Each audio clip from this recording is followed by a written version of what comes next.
नमस्कार, the week of show देख रहे हैं आप और मैं हूं आपके साथ प्रभात पांडे। एक नजर डालेंगे हफ्ते भर की तमाम बड़ी और अहम खबरों की ओर।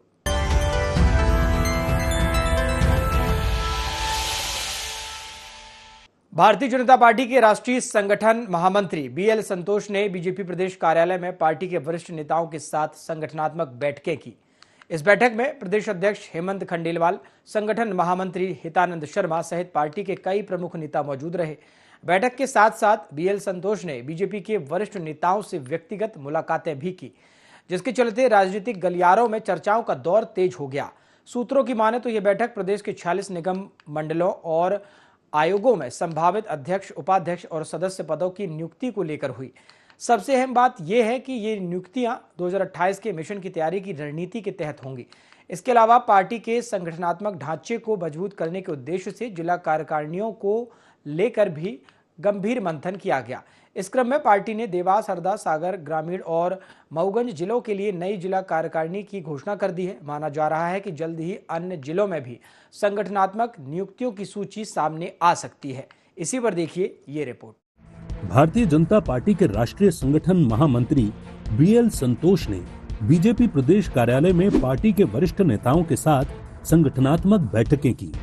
इस बैठक में प्रदेश अध्यक्ष हेमंत खंडेलवाल, संगठन महामंत्री हितानंद शर्मा सहित पार्टी के कई प्रमुख नेता मौजूद रहे। बैठक के साथ साथ बीएल संतोष ने बीजेपी के वरिष्ठ नेताओं से व्यक्तिगत मुलाकातें भी की, जिसके चलते राजनीतिक गलियारों में चर्चाओं का दौर तेज हो गया है। सूत्रों की माने तो ये बैठक प्रदेश के 46 निगम मंडलों और आयोगों में संभावित अध्यक्ष, उपाध्यक्ष और सदस्य पदों की नियुक्तियों को लेकर हुई है। सबसे अहम बात यह है कि ये नियुक्तियां 2028 के मिशन की तैयारी की रणनीति के तहत होंगी। इसके अलावा पार्टी के संगठनात्मक ढांचे को मजबूत करने के उद्देश्य से जिला कार्यकारिणियों को लेकर भी गंभीर मंथन किया गया। इसी क्रम में पार्टी ने देवास, हरदा, सागर ग्रामीण और मऊगंज जिलों के लिए नई जिला कार्यकारिणी की घोषणा कर दी है। माना जा रहा है कि जल्द ही अन्य जिलों में भी संगठनात्मक नियुक्तियों की सूची सामने आ सकती है।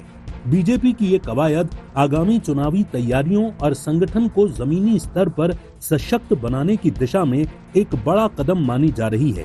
तो वहीं दूसरी ओर मध्य प्रदेश में कांग्रेस का संगठन सृजन अभियान आखिरी दौर में है।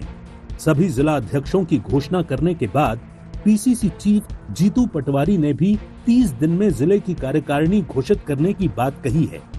भारतीय जनता पार्टी की नियमित चलने वाली बैठकें हैं। कुछ जिलों की हुई है, बाकी जिलों की भी प्रक्रिया जारी है। विधानसभा, लोकसभा चुनाव में पार्टी के कार्यकर्ताओं द्वारा उत्कृष्ट कार्य किया गया, उसके आधार पर निगम मंडल और अन्य दायित्व भी कार्यकर्ताओं को दिए जाएंगे। भारतीय जनता पार्टी में पद केवल सेवा का माध्यम होता है। जिसे भी दायित्व मिलेगा वो अंत्योदय की योजना के तहत काम करेगा।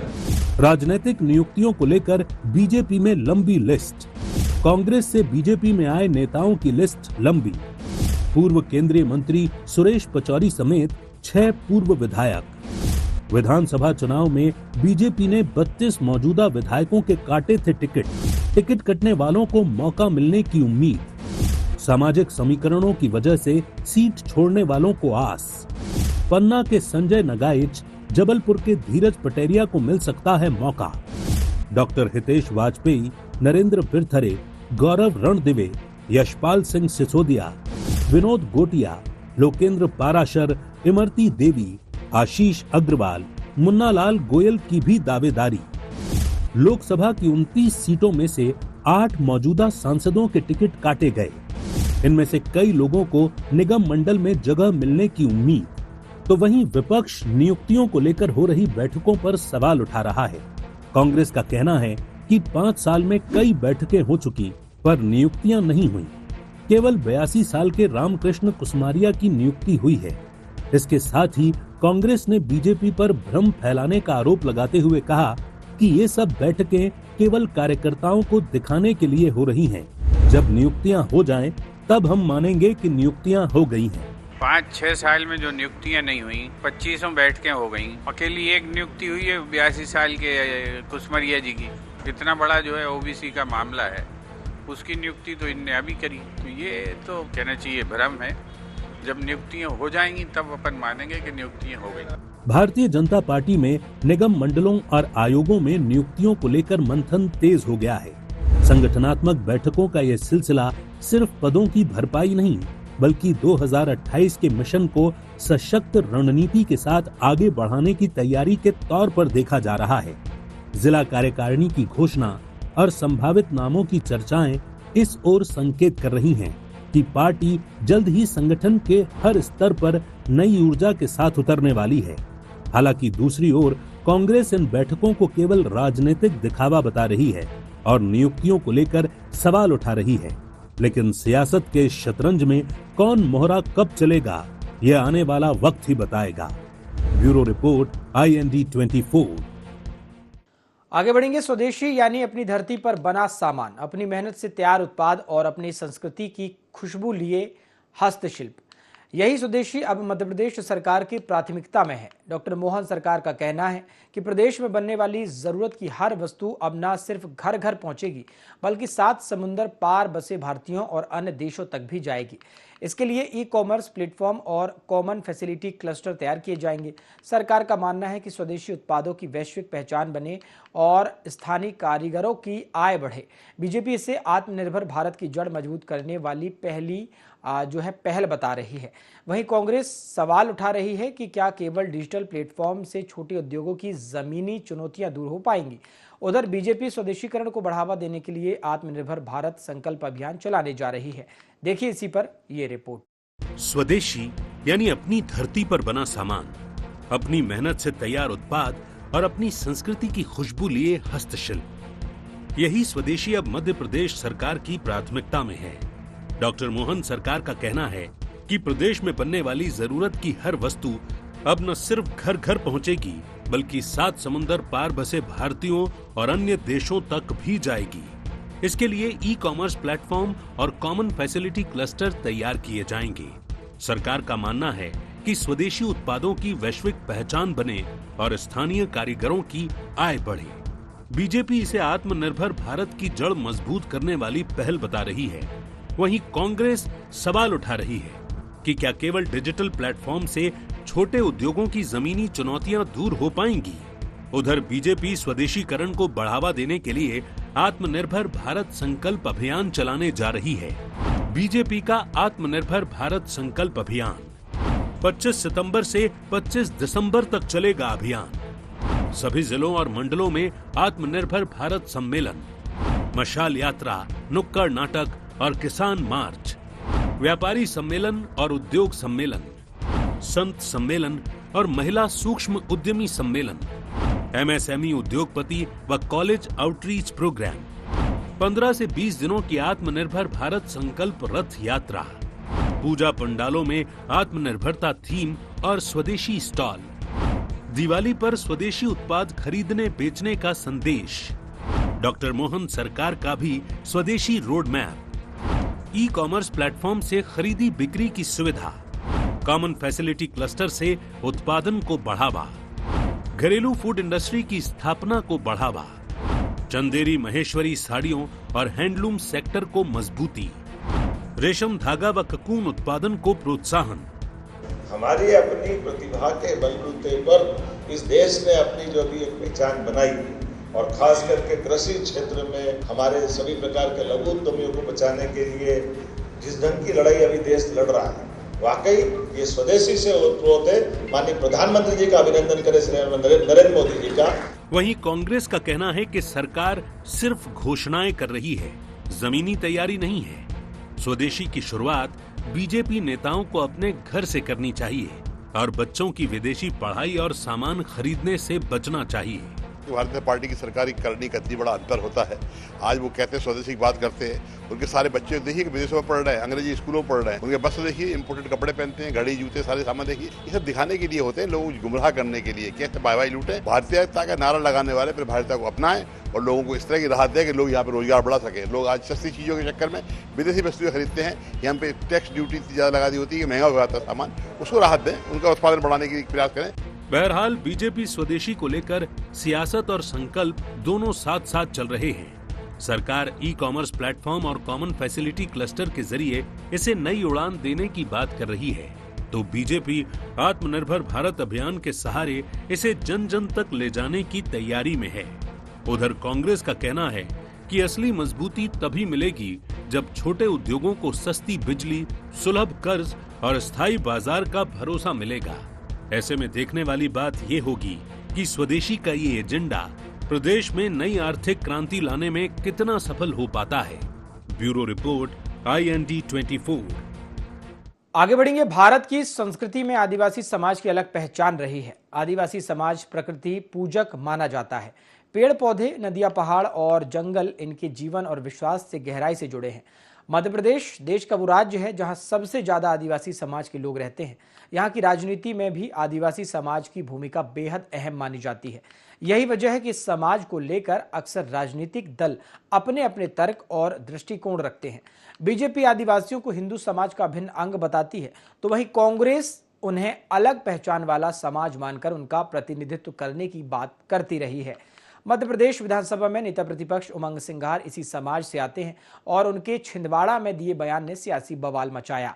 देखिए इसी पर ये रिपोर्ट। भारत की संस्कृति में आदिवासी समाज की अलग पहचान रही है। आदिवासी समाज प्रकृति पूजक माना जाता है। पेड़ पौधे, नदियां, पहाड़ और जंगल इनके जीवन और विश्वास से गहराई से जुड़े हैं।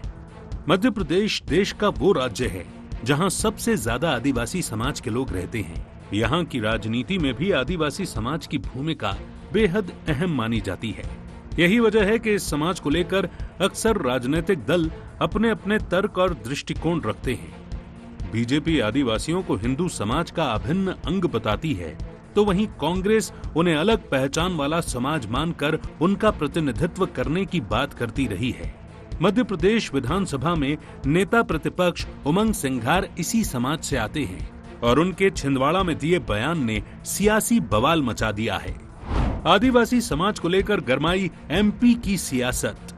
छिंदवाड़ा में आदिवासी विकास परिषद की बैठक में बोले नेता प्रतिपक्ष उमंग सिंघार, गर्व से कहो हम आदिवासी हैं, हिंदू नहीं। जो आदिकाल से वास कर रहे हैं वो आदिवासी हैं, जो प्रकृति, सूर्य, गाय, फसल की पूजा कर रहे हैं। हमारे समाज, संस्कृति, धरोहर, परंपराओं को पहचान देना होगी। हम उस पहचान के बिना अधूरे हैं। सिंघार के बयान से आया सियासी भूचाल। मध्य प्रदेश में करीब 21% आबादी आदिवासी। राजनीति में आदिवासी वोट सबसे निर्णायक। हम हिंदू नहीं है, मैं इस बात को हमेशा कहता हूँ और आज से नहीं कहता हूँ, कई सालों से कहता हूँ। वो शबरी थी राम को बेर खिलाए थे जंगल, वो भी आदिवासी है। जो आदिकाल से वास कर रहे वो आदिवासी है। जो प्रकृति की पूजा कर रहे, सूर्य की पूजा कर रहे, गाय की पूजा कर रहे, फसल की पूजा कर रहे, तो हम भी तो है। हम किसी समाज का अपमान नहीं करना चाहते, लेकिन हमारे समाज को, हमारी परंपराओं को, हमारी संस्कृति को, हमारी धरोहर को पहचान देना होगी। हम उस पहचान के बगैर अधूरे हैं। वहीं उमंग सिंघार के बयान पर बीजेपी ने तीखा पलटवार किया है। बीजेपी सांसद गजेंद्र पटेल ने कहा कि सिंघार भ्रम फैला रहे हैं, वोट बैंक की राजनीति कर रहे हैं और आदिवासी समाज को भटका रहे हैं। उन्होंने कहा कि आदिवासी समाज प्रकृति पूजक होने के साथ हिंदू समाज का अभिन्न अंग है। भारतीय संविधान ने भी आदिवासियों को हिंदू समाज का ही हिस्सा माना है। भारत के संविधान में भी आदिवासी समाज को हिंदू समाज का अभिन्न अंग माना गया है और कई प्रकार के पाश्चात्य संस्कृति के अनुसार भी इस बात को उजागर किया गया है। और उमंग सिंघार जिस प्रकार से आदिवासी समाज को बरगलाने का काम कर रहा है, बहकाने का काम कर रहा है, आदिवासी समाज इसको जान चुका है कि कांग्रेस सिर्फ वोट बैंक की राजनीति करता है और वोट बैंक की राजनीति के कारण ही हमारे आदिवासी समुदाय को बहकाने का काम कर रहा है। निश्चित तौर पर आदिवासी इसका जवाब देगा। हम सब लोग प्रकृति पूजक के साथ में हिंदू समाज के अभिन्न अंग के रूप में काम करते हैं। बहरहाल उमंग सिंघार के बयान ने आदिवासी समाज को लेकर नई सियासी बहस छेड़ दी है। हालांकि कांग्रेस इस मामले में कुछ भी बोलने से बच रही है, तो वहीं बीजेपी इसे हिंदुओं में फूट डालने का षड्यंत्र बता रही है। कुल मिलाकर दोनों दलों की तीखी बयानबाजी ने ये साबित कर दिया है कि चुनाव भले ही दूर हों, लेकिन आदिवासी वोटों की लड़ाई अभी से तेज हो गई है। Bureau report, IND 24। आगे बढ़ेंगे। 17 सितंबर तारीख वही होगी, लेकिन अंदाज इस बार अलग होगा, क्योंकि जब प्रधानमंत्री नरेंद्र मोदी 75 वर्ष के होंगे तो वो बीजेपी इसे सिर्फ जन्मदिन नहीं बल्कि सेवा और संस्कार का महा उत्सव बनाएगी। पार्टी ने ऐलान किया कि 17 सितंबर से 2 अक्टूबर तक सेवा पखवाड़ा चलेगा। ये पखवाड़ा सिर्फ राजनीतिक आयोजन नहीं बल्कि जन भागीदारी का एक राष्ट्रीय अभियान होगा। देश भर में सफाई के लिए झाड़ू उठेगी, मां के नाम पर पौधे रोपे जाएंगे, रक्तदान शिविर लगेंगे और हर कार्यकर्ता सेवा के संकल्प के साथ समाज से जुड़ता नजर आएगा। हालांकि कांग्रेस इस आयोजन को महज दिखावा बता रही है, लेकिन बीजेपी का दावा है कि प्रधानमंत्री मोदी का जीवन ही सेवा को समर्पित रहा है और यही वजह है कि उनका 75वां जन्मदिन 75 जिलों में नमो वन और 75 शहरों में नमो पार्क जैसी स्थायी स्मृतियों के रूप में दर्ज किया जाएगा। मध्य प्रदेश बीजेपी ने उनके जन्मदिन की तैयारियों को लेकर बीजेपी कार्यालय में एक कार्यशाला का आयोजन किया, जिसमें सीएम डॉक्टर मोहन यादव ने कार्यकर्ताओं से कहा कि प्रधानमंत्री मोदी के कार्यकाल की विचारधारा और संस्कार जनता तक पहुंचाने हैं। इसी पर देखिए ये खास रिपोर्ट। 17 सितंबर तारीख वही होगी, लेकिन अंदाज इस बार अलग होगा, क्योंकि जब प्रधानमंत्री नरेंद्र मोदी 75 वर्ष के होंगे तो बीजेपी इसे सिर्फ जन्मदिन नहीं बल्कि सेवा और संस्कार का महा उत्सव मनाएगी। पार्टी ने ऐलान किया है कि 17 सितंबर से 2 अक्टूबर तक सेवा पखवाड़ा चलेगा। ये पखवाड़ा सिर्फ राजनीतिक आयोजन नहीं बल्कि जन भागीदारी का एक राष्ट्रीय अभियान होगा। देश भर में सफाई के लिए झाड़ू उठेगी, मां के नाम पर पौधे रोपे जाएंगे, रक्तदान शिविर लगेंगे और हर कार्यकर्ता सेवा के संकल्प के साथ समाज से जुड़ता नजर आएगा। हालांकि कांग्रेस इस आयोजन को महज दिखावा बता रही है, लेकिन बीजेपी का दावा है कि प्रधानमंत्री मोदी का जीवन ही सेवा को समर्पित रहा है और यही वजह है कि उनका 75वां जन्मदिन 75 जिलों में नमो वन और 75 शहरों में नमो पार्क जैसी स्थायी स्मृतियों के रूप में दर्ज किया जाएगा। मध्य प्रदेश बीजेपी ने उनके जन्मदिन की तैयारियों को लेकर बीजेपी कार्यालय में एक कार्यशाला का आयोजन किया, जिसमें सीएम डॉक्टर मोहन यादव ने कार्यकर्ताओं से कहा कि प्रधानमंत्री मोदी के कार्यकाल की विचारधारा और संस्कार जनता तक पहुंचाने हैं। पीएम मोदी का 75वां जन्मदिन, धार के बदनावर आएंगे पीएम मोदी, स्वस्थ नारी सशक्त परिवार कैंपेन की शुरुआत, मध्य प्रदेश बीजेपी करेगी सेवा पर्व की शुरुआत, 17 सितंबर से 2 अक्टूबर तक सेवा पखवाड़ा, महिलाओं पर केंद्रित होगा सेवा पर्व, स्वच्छता अभियान और पेड़ लगाने के कार्यक्रम, रक्तदान शिविर से लेकर वोकल फॉर लोकल तक कई आयोजन, पीएम मोदी पर बनी डॉक्यूमेंट्री दिखाई जाएगी।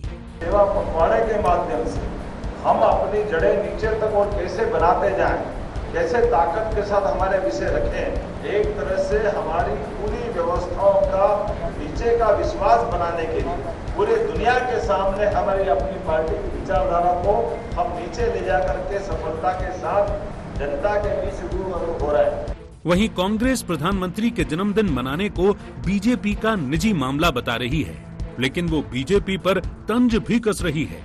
कांग्रेस के प्रदेश उपाध्यक्ष जेपी धनोपिया का कहना है कि बीजेपी हर चीज को इवेंट में बदलने में माहिर है। वो जनता की समस्याओं से ध्यान हटाने के लिए ऐसे आयोजन करती है। वो हर मौके को प्रचार और दिखावे में बदल देती है, जबकि असली मुद्दे धरातल से गायब दिखाई देते हैं। देश के प्रधानमंत्री श्री नरेंद्र मोदी जी का 17 सितंबर को 75वां जन्मदिन है और उस दिन उसको पूरे देश के अंदर भारतीय जनता पार्टी सेवा पखवाड़ा के नाम पर मनाना चाहती है। इनका अपना आंतरिक मामला है, अच्छी बात है। देश के प्रधानमंत्री के जन्मदिन है, बधाई देते हैं, आप भी बधाई देते हैं। लेकिन जिस तरह से भारतीय जनता पार्टी दिखावा करती है, इवेंट करती है, ये सोचने की बात है। आपको प्रधानमंत्री के जन्मदिन पर ही याद आ रहा है कि महिलाओं की सेवा करना है, ये सब चीज दिखावे के लिए है।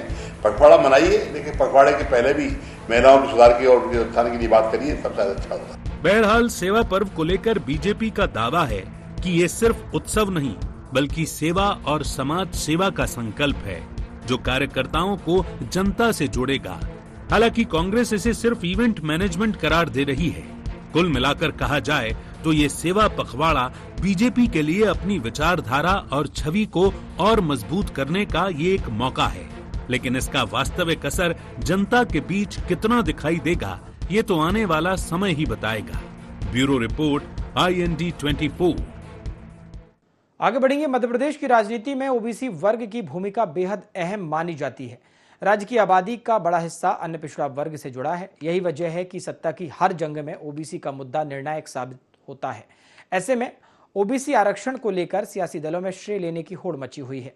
मध्य प्रदेश में 27% ओबीसी आरक्षण को लेकर भोपाल में हुई सर्वदलीय बैठक के बाद दिल्ली में हुई बैठक ने एक बार राज्य की सियासत को गरमा दिया। एक ओर सरकार इसे गंभीर प्रयास बता रही है, तो वहीं दूसरी ओर कांग्रेस मध्य प्रदेश सरकार पर अपने वादे से मुकरने का आरोप लगा रही है। कांग्रेस का कहना है कि 28 अगस्त को हुई सर्वदलीय बैठक में 13% होल्ड पदों को बहाल करने का भरोसा दिया गया था, लेकिन दिल्ली की बैठक में इस संबंध में बात आगे नहीं बढ़ी। यदि जल्द निर्णय नहीं लिया गया तो कांग्रेस प्रदेशव्यापी आंदोलन करेगी। वहीं बीजेपी कह रही है कि 13% अनहोल्ड पदों पर भर्ती के लिए 2 वरिष्ठ अधिवक्ता नियुक्त किए जाएंगे, लेकिन पूर्व मुख्यमंत्री कमलनाथ ओबीसी आरक्षण को लेकर सरकार पर 2 मुही नीति अपनाने का आरोप लगा रहे हैं।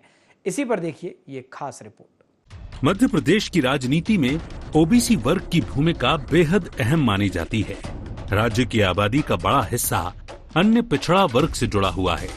यही वजह है कि सत्ता की हर जंग में ओबीसी का मुद्दा निर्णायक साबित होता है। ऐसे में ओबीसी आरक्षण को लेकर सियासी दलों में श्रेय लेने की होड़ मची हुई है। मध्य प्रदेश में 27% ओबीसी आरक्षण को लेकर भोपाल में हुई सर्वदलीय बैठक के बाद दिल्ली में हुई बैठक ने एक बार फिर राज्य की सियासत को गरमा दिया है।